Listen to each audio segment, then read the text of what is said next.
Welcome everyone to DoubleDM podcast, the TTRPG one-stop all on-demand podcast for your dungeon master help, player advice, and generally creating your games better. I am Emil. Today we are talking about telling a story, creating a story, telling a story with TTRPGs, and what belongs in the story, what we want from stories and stuff like that. First of all, however, we are gonna recap our weeks. So for that, Niels, how are you doing this week? I am doing great. Work is a bitch, but I learn to deal with it again. How I have to learn this every year again, because every year people are assholes. But other than that, everything's awesome, you could say. Everything is awesome. It's awesome. Emil is hungover, and recording an episode is not the best idea with him, but we're gonna do it anyway. Mind, because yesterday was the first of many Christmas and birthday parties I have to attend this week. Have to is a little bit of a big word for it. I want to attend and already told other people I will be there, so I can't really say I don't want to be there. I like it there. I like the parties and the stuff like that, but we were at one party yesterday, the party of the law students from the university I attend. Normally I'm IT, so I went to the law students, and I got home at 4 a.m., which is roughly the usual time we leave from the IT party as well. But also I had a little bit, and little bit is also a stretched word, of mulled wine. Oh boy. So I woke up with a minor headache. I can manage my limits, so I know exactly how much I was able to drink before anything would happen. But I went to the bathroom, and what do I see on my washing machine? What do you think sat there? This morning or yesterday? This morning. Okay, let me go wild here. Another drink. That would be wild, yes. It was an empty chips bag. Yeah, okay. Yeah. So I was drunk enough to make the decision to go to my kitchen, get chips, go to the bathroom, finish them there, and then go to sleep and let the bag just sit there. Yeah. I remember getting the chips. I remember placing them in the bathroom. It's not like I don't remember. It's like, why did I do it though? Yeah. That's just the question. Yeah. I mean, some things can't really be explained. Really, the thing was, right, I had a lot of drinks. I didn't have a lot to eat that evening, so better eat something now. Also drink a lot of water so that my body can, while I sleep, kind of process everything, and I won't have that much of a hangover this morning. I woke up at 8 a.m. My condolences. It had to happen. So 4 hours of sleep. I am here. I have fun. Really, today is gonna be a wild day for me, because today is the second party. Oh boy. There's another party today. This time it's the IT party, and this time it's really the, hey, let's party.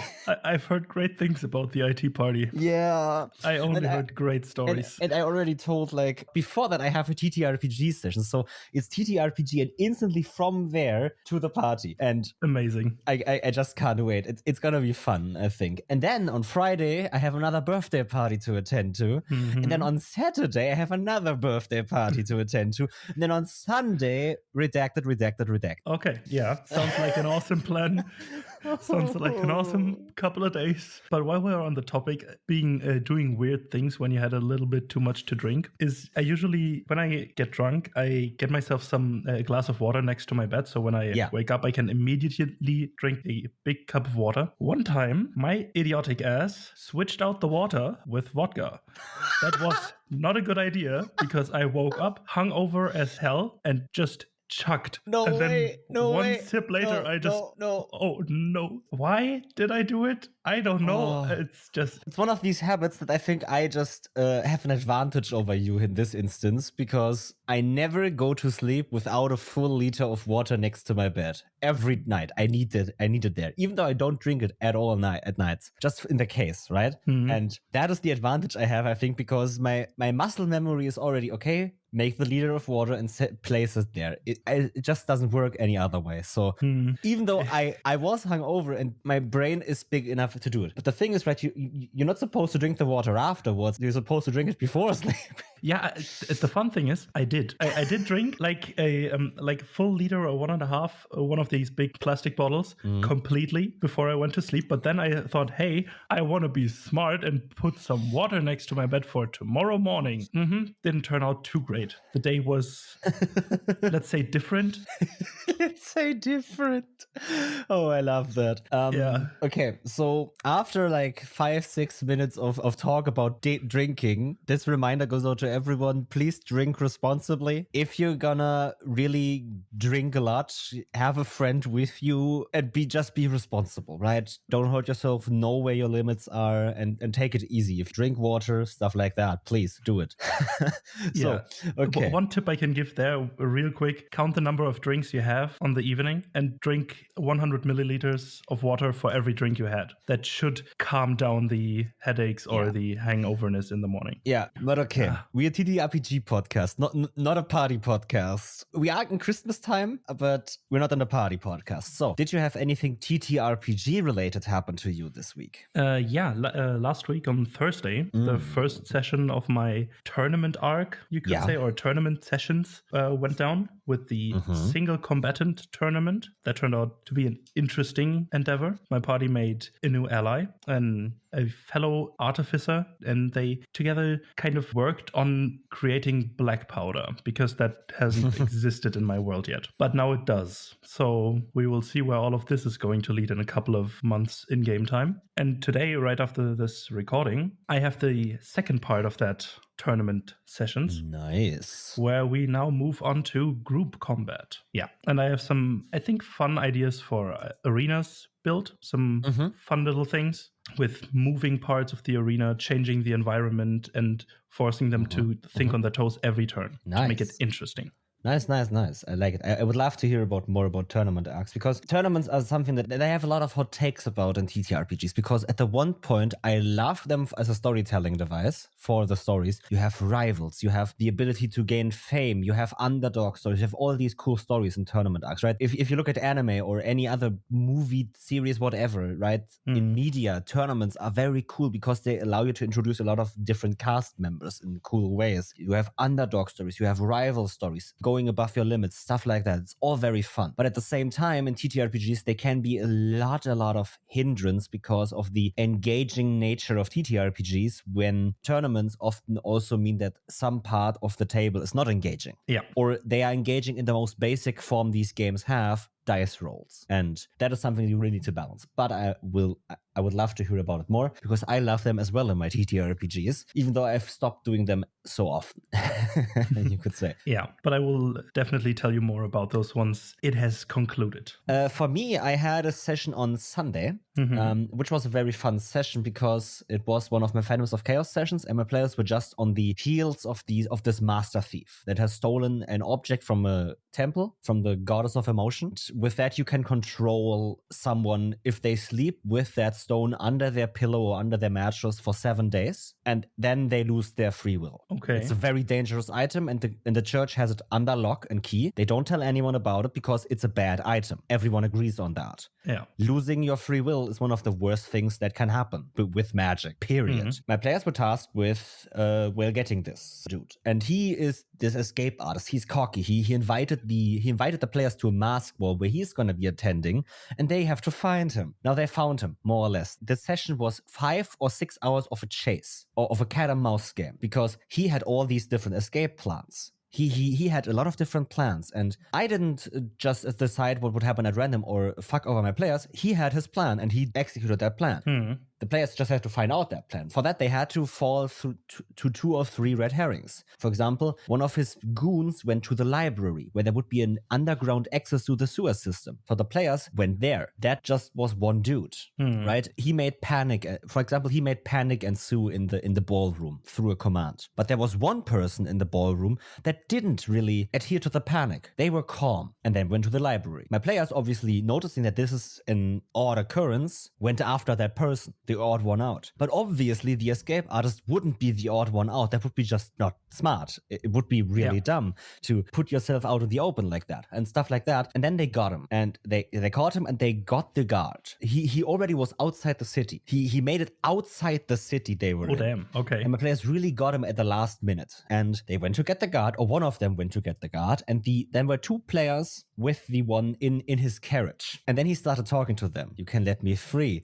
Before that, they knew that the guard was in his pocket. He has bribed a lot of the guard to help him. Then he said, well, the commissioner you're getting is also in my pocket. Do you really want him to set me free and arrest you? Stuff like that. And he got through to one of the PCs, and he promised her riches, fame, recognition, all the things that she wants from her backstory. Oh, damn. And then it got to a critical decision. She had to decide, do I cut him loose or don't? She did. Now, as this thief was a rogue and bard multi-class, more or less, he had access to Dimension Door. And he used his one action that he had before the monk would have stunned or killed him to cast Dimension Door and disappear. Amazing. And he got away. Oh, damn. That's by the action of this one person, by the actions of this character. That was amazing. A very intense moment. And the rest of the group really was like, right, as players, we were all fine with it. We all consented that is okay. And we also reassured the player that their decision was okay and they can make their decision. But in the game, obviously, the paladin and very much lawful monk were like, that's not okay. You can't do that shit. That's a criminal. And they think that she got scammed by him, right?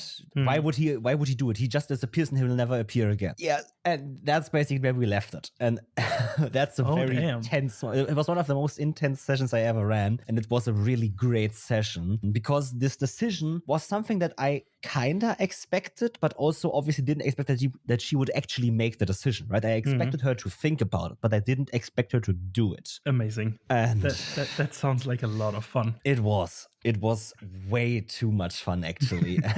I'm still riding the high from that. I'm still feeling good about it. It was a very tense moment. In the moment, at some points, I was really like, is this good? Is everyone having fun? But every 5 to 10 minutes, someone broke character and said, this is so much fun, guys, right? Yeah, and amazing. That's really reassuring, right? That's a good table energy we have, and that we really reassure each other, that was so much fun. I loved that decision. It was a great moment. Yeah. Even if it's not optimal for the situation, objectively, as long as everyone at the table says, hey, this decision made the whole situation even more fun, even though it wasn't optimal. This is the perfect way, in my opinion. Yeah. I love it. Yeah, that was my session. Amazing. Okay. Amazing. So I think we've talked enough. We've recapped our weeks. We have TTRPG sessions. We had parties and stuff like that. So we should go ahead and jump into our episode on storytelling and how you can use TTRPGs to tell awesome stories and how to create these awesome story moments. For example, the one that I just told you. How can you create those things? We will see you after our mid-roll.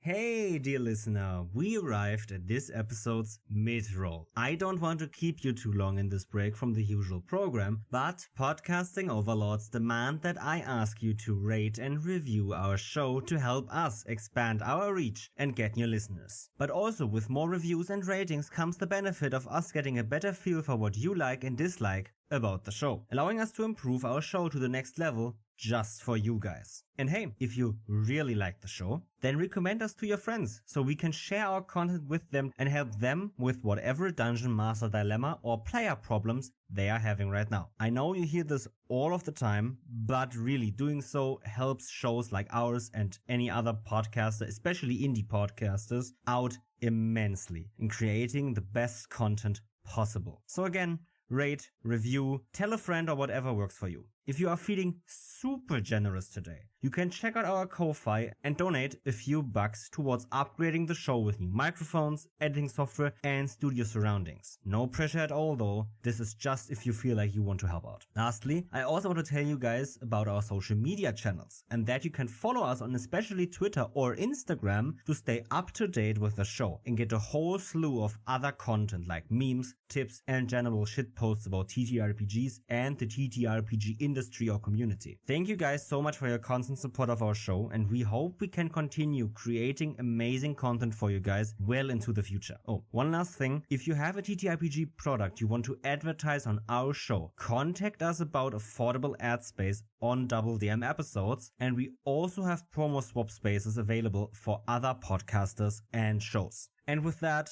right back to the show.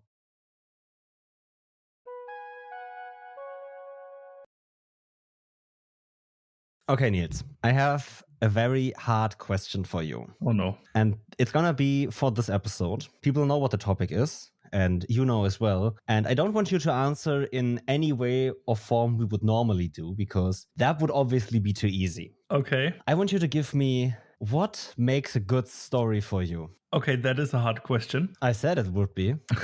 Engagement, Okay. I would say. That would be the first word that comes to mind, Okay. especially in a TTRPG sense. Okay, engagement. So if I have a story where two characters engage with each other, that's a story for you? That's a good story? Not necessarily. It's engagement is just the first word that came to mind, but what I meant with that is the correlation or the interaction between the players and the story you want to tell, and therefore the story that develops through that interaction. But I did not ask about TTRPGs. I asked about what makes a good story for you. Okay, yeah. I know we're playing devil's advocate here, but I think that would actually be a very good first exercise because, right, we all know that we all want different things from our TTRPG stories and from storytelling in general. We know that movies, books, TV series, video games, everyone has different tastes. That comes to, for video games, gameplay, graphics, whatever, soundtrack, but also story. In books, also story. And everyone has their own opinions on what is a good story. And now I'm asking you, is there a clear-cut formula that when you see it, that's a good story for me? If you take a few seconds to look back on all the favorite stories you have throughout media, is there something that you would say that if that is included, that is a good story? Because it's basically a correlation between most or all of these different medias and stories you enjoy. Then I would probably have to say a coherent structure. Okay, how do you mean that? That everything builds up from the past, from the things that has been experienced by the protagonists or the ones that the camera follows around or makes sense in a way that the antagonists planned them to be. So it makes sense that what happens next is really a logical step from the things that happened before. Regarding the interaction of the protagonists and the antagonists together, even though they might not necessarily need to meet right from the get-go.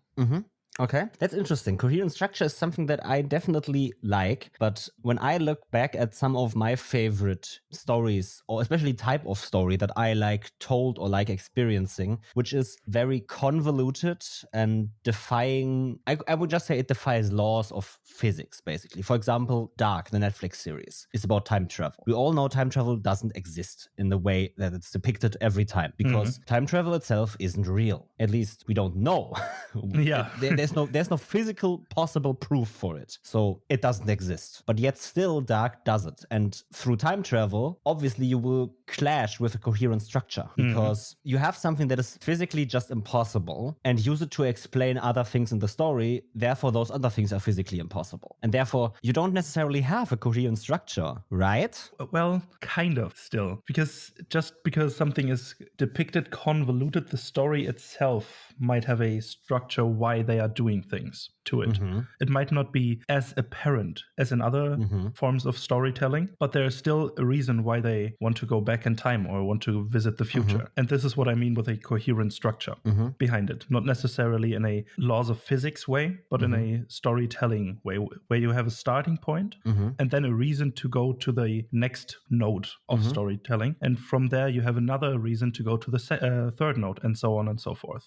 Not necessarily that you have a completely built structure or home for the story complete from the get-go, but a reasoning why the structure is built the way it is built once you've watched this part of the structure. I'm going to stop you right there, because something that I learned that I kind of applied to a lot of things, especially TTRPGs, was from my religion teacher in, I think, 9th grade. Every concept, every structure, for that, for example, it was about religion. I live in Germany, so religion classes normally look like we read from the Bible or we learn about Christianity. This teacher said, however, why should I only teach you about Christianity? Why should I just tell you one of the religions that we have on the planet? Sure, I'm not taught in Judaism, so I will not try to explain Judaism to you, but I will give you tools that allow you to look critically. He wasn't necessarily a Christian teacher. He was a teacher that taught us to understand what religion means and how to also dismantle religions, all religions, not just the ones that didn't fit his beliefs, but all of them, even his own. And what he taught us there was that you can only destroy a system, not a TTRPG system, but the general systems of social hierarchy, for example. You can only destroy such a system of beliefs from the inside out. If you argue with someone from Christian faith that God isn't real, they do not believe you. If they believe in God and you say God isn't real, you're never gonna be able to change their mind. Yeah. But if you use the Bible, what is in the Bible, and obviously we know that isn't necessarily true actually, but in a hypothetical sense speaking, if you use the Bible to argue against God, then you actually can have a conversation with them about the existence of God. But if you just tell them God isn't real because science says so, that's not gonna work. And obviously we know that a lot of these people use religion to just push their own agendas and stuff like that, so I don't want to talk about religion. What I mean with that is that a story in itself needs to be a system, in a coherent system. It doesn't have to adhere to any other systemic structure. If we argue by the laws of DC Comics about Marvel heroes, it's not gonna work because we're already failing at the natural laws of that story. That story has specific natural laws to it. And those laws we need to look at to understand how we even want to talk about the story. And that is really my first tip of the day. If you have a story, if you want to analyze a story, you need to engage with the story how it wants to be engaged with. And the same goes for TTRPGs with a system. You need to engage with the system how the system wants you to engage with it to even be able to use the system correctly. This goes for a story. If you have a story you want to tell, you need to understand what needs to happen for that story to be told from the get-go of the game. And you need to have those from the beginning. So if time travel is supposed to be real in your story, you need to think about your story from the get-go of a position of time travel as real. Yeah. You don't necessarily have to think too much about how it all works. But you need from the beginning know that time travel is possible when you want to tell a time traveling story. Exactly. And that is important because then it becomes this coherent structure that Neil said. And I'm going to say this, everyone wants a coherent structure in their story because nothing feels worse in a story than a story that doesn't make any sense because it changes its own laws of nature of its own story throughout its runtime. Yeah. Because no one is able to understand it that way. Not even the storyteller themselves. And that's frustrating for the ones experiencing the story. Be it the viewer, the listener, or the one engaging with the story in a TTRPG. They will never be satisfied because it's just pure randomness. And no one likes pure randomness. Yeah, at least not in a story. Sometimes it can be fun, but not in a story sense. Obviously, randomness is part of TTRPG stories because of the mechanics we use to tell these stories. But there's a difference between it's random and we have an outcome that now happens by the laws of the game. Yeah. Then the story itself doesn't make any sense to us because it changes at random. Exactly. And not by a roll of a dice, but by a DM says, no, I want it this way now. And then it changes. And that's no fun. For example, you're fighting a red dragon. You prepare to fight a red dragon. And you fight a red dragon. And mid-combat, he changes to a white dragon. Sure, I can see some instances where that works, but only if I put in the work before the combat even started to make that clear to my players that that's the case. Exactly. Yeah, this is something that you need to think about beforehand. No, you don't need to have every little tidbit of your story figured out beforehand, but the mechanics on how you want to tell and write the story with your players together should be clear beforehand. One of the fun things, because you just said I want to get this out quick. One of the fun things is I actually think that TTRPGs give you a huge advantage over any other storytelling medium on that because you have a set of rules, a system assigned to this that gives you your basic laws of physics or your basic natural laws for this game. It might not give you all. You might still have to do some metaphysical levels and rules for your story, but this gives you base rules. When you write a book, you don't have that. You need to make your own story rules. I'm just going to call them story rules from now on. You don't make your own. But in a TTRPG, when you play D&D or whatever, there's a rule that says that these characters need to roll dice to achieve their actions. That means they can always fail. And that is basically a rule of the story. Every action is a point of failure for these characters. And failure can happen at specific points in time, not just when the story calls for it, but when it just happens. And then you need a way to explain that. When you look at it, not too good as a storytelling medium, but TTRPGs also aren't a pure storytelling medium. They're a game. You play them for fun. You use them to tell a story, but that story is dictated by the fun of the game or by the game which you play for fun. Yeah, and what you just mentioned with the things, the rules that the system that you want to play this TTRPG in gives you for your storytelling, it also gives you pointers or clear-cut things what the characters in this universe can do or are able to do. And therefore, you have a multitude of story devices already laid out to you that you just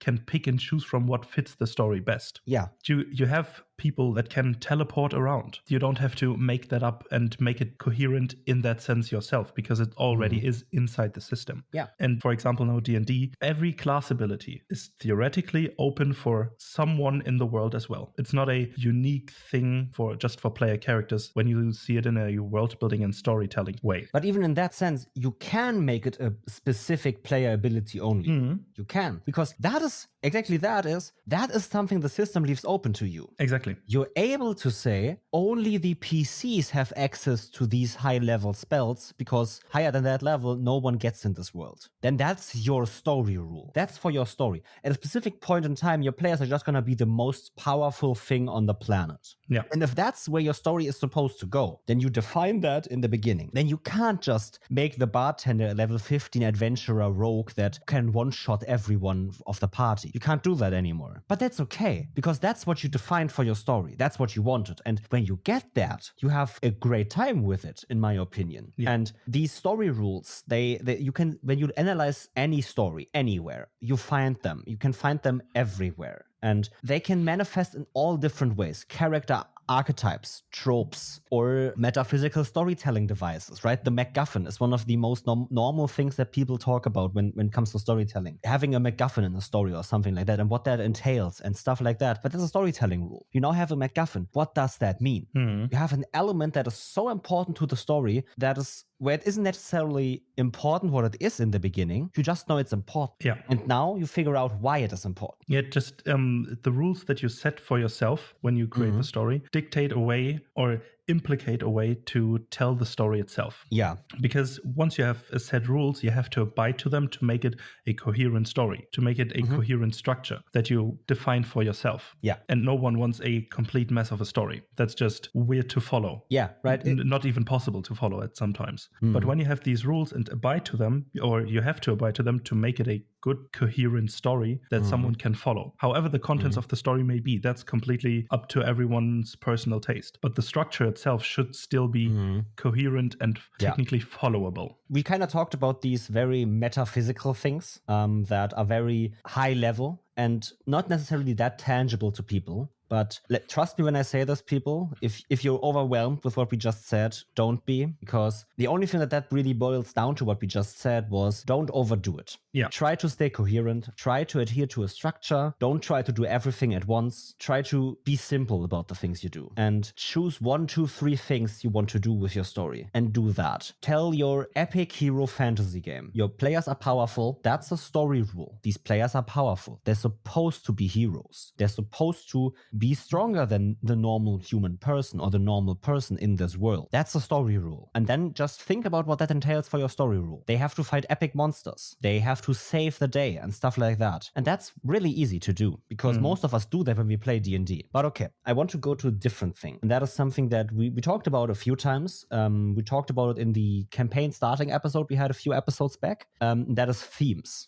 Defining themes. What themes we have, what rules, what things we do for themes, right? We talked a bit about that you should have your themes ready from the get-go when you start your campaign, but I don't know, what do you have any rules for how you define your themes? Do you have anything that you always use as themes, right? Do you have something to tell? Well, actually, I don't have a specific rule how I handle themes. They can usually change within my campaign depending on the story that is currently going on. Because usually I structure my TTRPG stories in arcs, and every arc can have a different focus point of a theme. Yeah. But an overarching theme of epic hero fantasy, for example, is still luring over every arc itself. Yeah, right. But then I can shift the focus to, for example, in arc 1, it's more of a mystery. It's a mystery epic hero fantasy. Then in arc 2, it's a more comedic focus for whatever reason. Whatever genre or theme you want to do, you can shift the focus around while still hanging onto this red string that leads through all the arcs that you want to do. And it helps to set, as our first point basically, to set some ground rules how to tell the story. That doesn't mean these rules itself can't change in minor ways. Yeah. The main world mechanics and story mechanics should stay the same, but how you convey different feelings or different emotions and different settings. So those things can change within the arcs easily because they don't break the way you tell your story. They are just another way to convey certain feelings, emotions, settings, and whatever. Basically another tool to use. Yeah, interesting. I definitely agree that these themes you have, when we're on the topic of themes, that you have different themes for different arcs, but have some themes that stay the same, right? You have these campaign themes that are these big overarching themes. They can be very ambiguous, right? Epic hero fantasy is already a bit ambiguous. You can get a lot of different little descriptors in that. Mystery, horror even, and stuff like that, right? Even though horror and epic hero fantasy don't necessarily mix that well, you can still try to do that and do it in a fun way, but I would be wary of those two together. Anyway, what I do for my themes is that, first of all, I have a session 0 with my players. Surprise, surprise. Yeah. And that session 0 kind of goes like this. And in a specific point, in that session 0, at a specific point, I ask them, define a few themes you would like in this campaign to have. Write down 3 different words, be it movie genres, feelings you want to evoke with this campaign, stuff like that. And then I have a set of answers that I can use,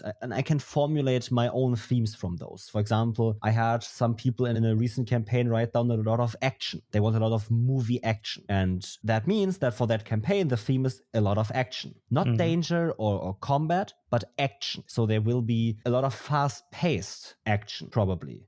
Some of them wanted car chases. Some of them wanted general chases. Some of them wanted dangerous shootouts. But all of these go back to action. And that action is now an overarching theme for this campaign. It will be found everywhere. Everything I do for this campaign, everything I prep, everything I think about will be linked back to action. How can I make this idea that I have about an abandoned tech lab where my players have to investigate something? How can I make that combined with action in a way that my players might not expect? So, okay, let's say it's really abandoned. No one is there. So it's easy to get in. But before my players leave, someone else arrives and wants the same thing as them. Now a shootout happens, but my players are the ones actually defending the position instead of attacking the position. Could already be a little switch than my players expecting. Or I don't know, they get chased once they ride off on their ride or something like that. But it all links back to my action theme. And that's really the big rule that I have for campaigns. When I want to formulate themes I can link the story back to,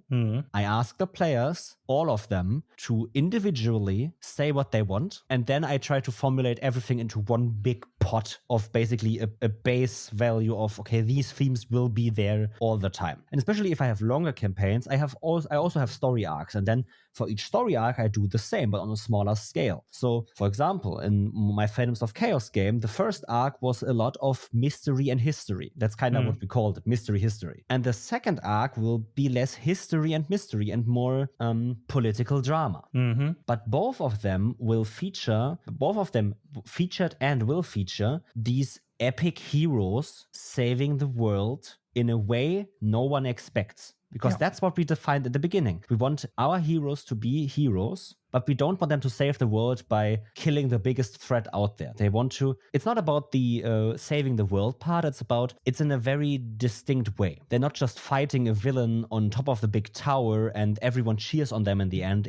They just save the world because of their actions, and basically we try to lose the epic fanfare after the combat, after the winning part. Yep. That's kind of where we were at with this campaign. There shouldn't be any real big celebrations, and they're not necessarily the heroes of the day. They're just people that, yes, they killed the Demon King, but no one knows. Yeah, I love to do that, to define smaller themes, kind of linking back to the main campaign theme for my story arcs. And then I like to use the knowledge of what themes I want to, or our table wants to discuss, to create a better tension curve for the arc itself. Because like you said, with the action thing, you need some, action is usually very high in tension, but you need some downtime for that to be felt even more. You need some low tension situations to have these intense feelings of high tension. Yeah. And therefore, I need to know what type of theme I want to run during the story arc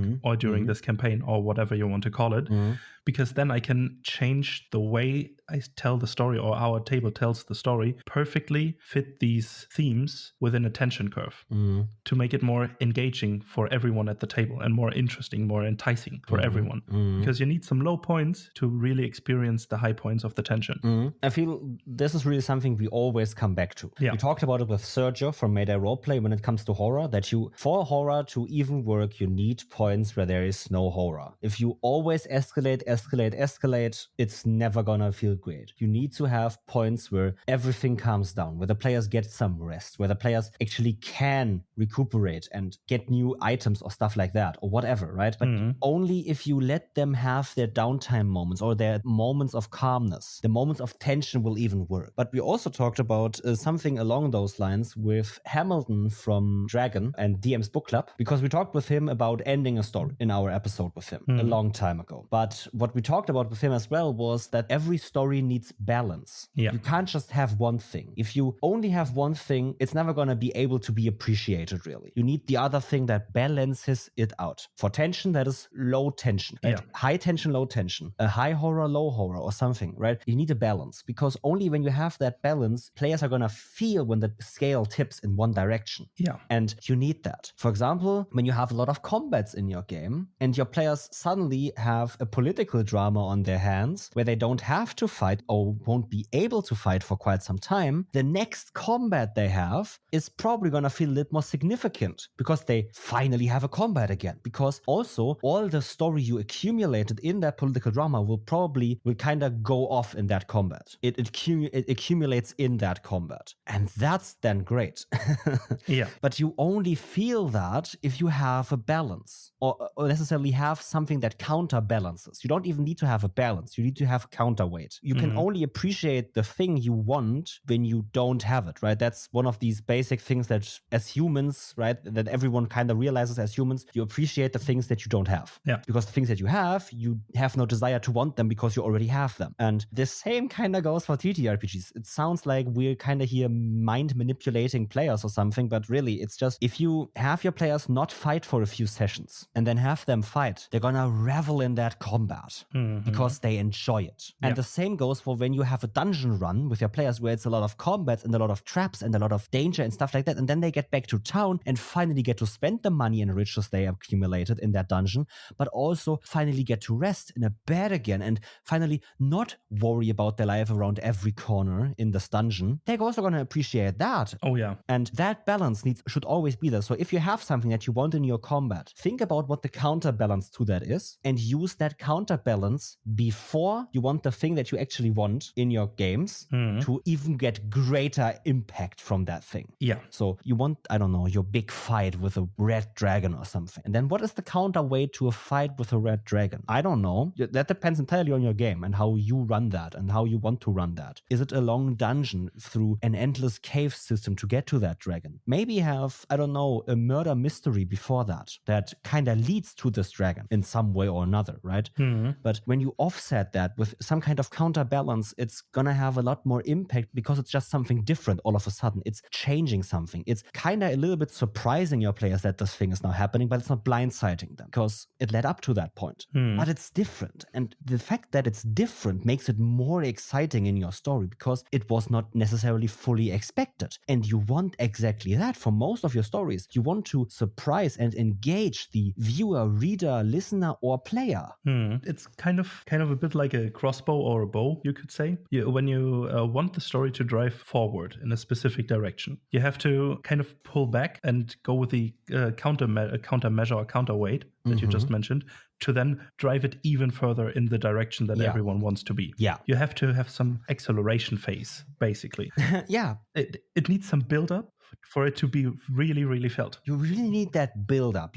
When you build up to something and then make it all come crashing down, basically. That's the impactful moment. Yep. When you show your players that this BBEG that they've been kinda going up against in the last 20 sessions of your stories arc, when you show your players that the BBEG they've been going up against for the last 20 sessions has manipulated even longer than that, when you show them the build-up that happened, and when you build up that storyline with that BBEG through small things, right? The players find some kind of bandits, and these bandits are somewhat connected to this BBEG, and your players then go further investigating, and stuff like that. And you really build up on that, and you build every step when it comes to that. And it all accumulates in this BBEG, and your players realize that they've been pulling the strings for all the time. You've built this high tower of tension and excitement and epicness. Yeah. And then you let it all come crashing down as there's realizations and plot twists and really things that surprise and engage the players in some ways they hadn't thought of. Then that's the impactful story moment that you want. Or that necessarily I always want. I want these moments where everything is connected, everything clicks together, and my players go, oh shit. Yeah, I myself, when I play, basically dedicate myself to be the note taker of every group because I love taking notes. And this moment that you just described, when I look through my notes, because I hear something the DM just said, and then I realize a connection between those two things. Then I connect this thing through another thing the GM just said to another thing, and so on and so forth. And then I finally figure out the thing that has been going on in the background all along. This is such an amazing moment. I really love it. It's just, I realize this, and all of these things lead to another thing, and therefore, and then I can try to predict the thing, and then it gets thrown overboard anyways. It's so much fun. Yeah, right. And that only works when you have that coherent story. When you have a story that adheres to a certain set of themes that you've set in the beginning that have worked throughout the game in some way or another. You can always obviously also subvert your themes, because especially if you subvert your themes, you're going to have a lot of different impactful moments. They're going to be just as impactful as if you don't subvert, but they're going to be different. And as we just said, different is always fun. Yeah. Obviously, right, that you walk a thin line of only subverting in a sense that makes sense and subverting in a sense that doesn't make sense. And really, this is a thin line. You don't want to do stuff that just is unexplainable. Yeah. And it's also unexplainable if you as the DM take too long to explain it. Yeah. Every story needs to make sense in just the time that it takes to experience the story. Yeah. If you really take time to explain to your players all the different mechanisms and hidden things that they didn't uncover or stuff like that, sure, that might then still work, but where's the fun in that? We're here to experience the story at the table. Everything that doesn't happen at the table isn't part of the player's views. Exactly. They don't care. Anything that happens outside the player's views shouldn't be that big of a part in the story. Sure, there can be small minor things that happen outside the player's views to keep the story going, to keep the world moving, to show them that there's a living world, which is also something important. But major things that happen outside the player's views shouldn't exist at a TTRPG table. The camera and the attention is focused on the players and their story and the character story. If there's something happening outside that is crucial to the story, that is just a failure. It needs to happen at the view of the table. It can totally be that the players have no impact on it, but it needs to be able to be perceived by the players. Exactly. And one thing that helps me with planning or telling these types of stories is really structuring my story into arcs that just for me to craft the story itself. Because to do exactly that, you need to know where it started and you need a rough direction where you want it to go. Not that this is completely unchangeable through the actions of your players, because that's the point of playing TTRPGs. Otherwise, you can write a book, but you need a rough idea where it should lead. Basically, one of the 4 cardinal directions, just pick that, not in a geographical sense, but you know what I mean. And then you can sprinkle in the ways the story is felt through the things that happen in the session, and then make the things that the antagonist, for example, does part of the story that then is reflected in the adventures that you have in session. And it just helps me to write this thing down as really not necessarily closed off arcs, but basically circuits, closed circuits of this is story A1, this is story A2, overall it's story A. Yeah, but okay, then let's talk about that, because at the end, A1, A2, and story A, all 3 are a cycle or are a circle. They are all closed off in their own rules. So what does a story need?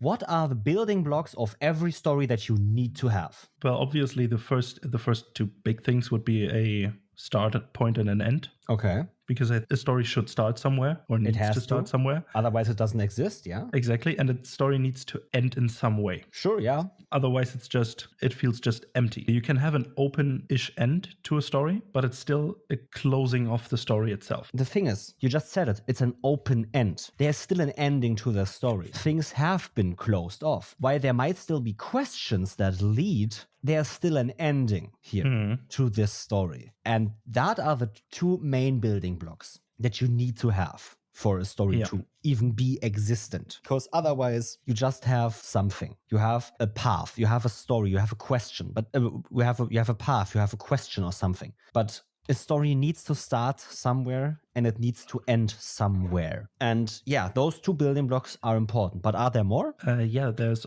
I think, obviously the path between the end point, the starting point and the end point. However complicated that path may be, depends, especially in a TTRPG, it depends highly on the player agency, the engagement of the players with the story bits that you throw at them, and the circumstances of playing, right? Even the game system alone dictates a lot of stuff of that already. Yeah, and then, but along this path, the middle section, you can have smaller, little closed off, or not entirely closed off circles within the circle itself of the big story. Yeah. You can have side stories, you can have subplots, you can have little theme arcs that travel within the circle through from the start to the end point. But yeah, basically you have 3 main parts, but the third one is a bit ambiguous to define, especially in a TTRPG, because you have 2 sides, or not 2 sides, 2 parties that engage in the same story and shape it together and not just one.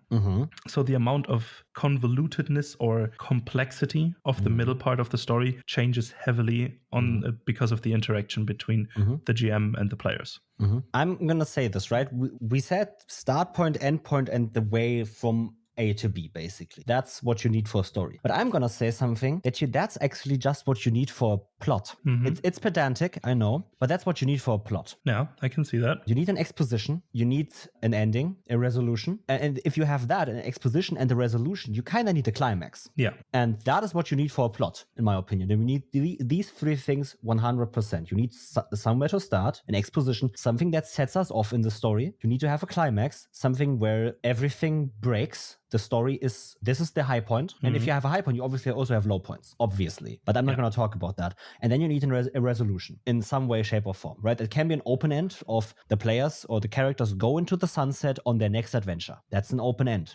Or it's kind of close end, but open end could also be the villain has survived, but we're not going to tell that story. That is an open end as well. But what you need as well for a story, as dumb as it sounds, is you need a setting. Yeah. You need to have a world. You need to have this world. And while we're not here to talk about necessarily the setting or about world building, you still need one. You need a place for your story to take place in. And my advice for having a setting for a good story is to have a setting that is on one side impactful to the story, and on the other side, very impacted by the story. Oh, yeah. A setting that is filled with wonder and spectacle and interesting places that are basically plot points and clues and points of interest for the story. However, every point where the story is impacted by it. Be it just that the players make a new friend in the bartender, or stop a whole city from being leveled to the ground by the villain. Mm-hmm. Both have impact on this world in some way, shape, or form. But it shows that the setting is connected to the plot.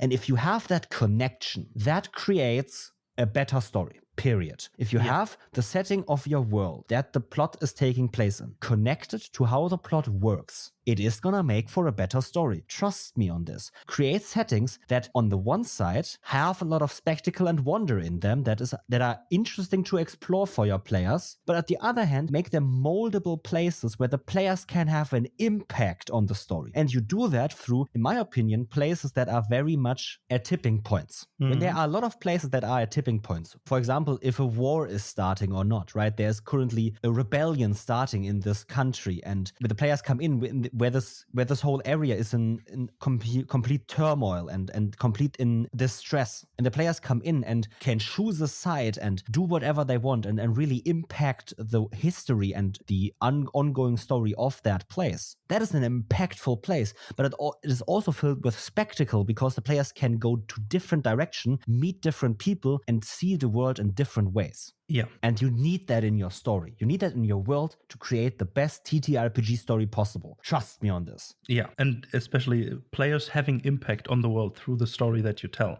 just feels awesome for the player. I can tell you that much. As a sometimes player, it just feels amazing to see what you can change in the world, that you really have an impact, not on the story itself, but through the connection between the world and the story you are telling on the world itself. It just elevates the feelings that you get from the story, from experiencing the story, to see what types of impact and how impactful this impact that you have on the world is. And the level of impact can change depending on what the story is you're telling, how open in the world or accessible for the rest of the world that is living still around while you're playing in your location, how accessible the information that the party has done or the information about the deeds that the party has done is for the rest of the world, and how fast information travels, and so on and so forth. Maybe the characters have slain an ancient red dragon, and these news travel and spread like wildfire, faster than the characters themselves can travel through the lands. They enter the next city and they are greeted with applause, cheering, and whatever, because they got rid of the damnation that was this ancient red dragon. Or they enter another city and no one has ever heard of them, even though they have defeated this ancient red dragon. There's still an impact on the way or through the story that you wanted to tell, through the way the other parties in the world react to the ways or the things that the party did through telling the story. It just makes an amazing impact, or it just feels amazing to see these impacts in varying levels of intensity, in my opinion. Yeah. So what is also needed for a story? Because is that everything? We have the beginning, the end, the path, and we have setting. the plot. We have the plot and the setting. Yeah. Do we need the something plot and else? The setting. Notable characters. Do you want to put that? I mean, with the obviously we setting? need characters, right? We need the player characters, but also we have protagonists now. Obviously we need those. It's TTRPGs, right? We have to have. Yeah. But we need an antagonist. We need antagonists. And these don't have to be bad guys or villains. They can just be antagonists of the players, rivals, and maybe people that stand in their way, but that are not necessarily evil. Right? We always say that the players are the good guys, but if you ask the question, who is the good guy? That's fun. And that's a fun story. But then you would also have to have both sides not be the good guy or not the bad guy necessarily. Who is the good guy when two sides want to achieve the same thing, happiness for all, but through different means?